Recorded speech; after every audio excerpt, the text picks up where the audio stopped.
If you and your students have school-assigned Microsoft OneDrive accounts, or if your personal email account that you would like to use is a Microsoft Outlook account, then you can sign in with your Microsoft credentials. Click Account Sign In and select the Microsoft icon below. A window will pop up from Microsoft asking you to validate your credentials.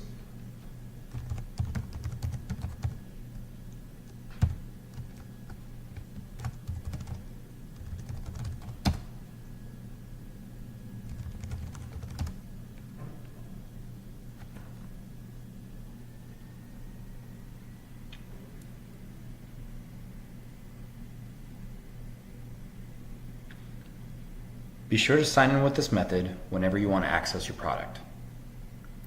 Be aware that if your school has purchased products for you to use with your OneDrive or Outlook account, you will log in with the same method by clicking the Microsoft icon and entering your Microsoft credentials.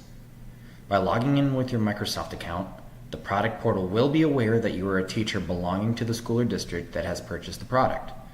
More information about purchasing products that were purchased for you can be found in the link below.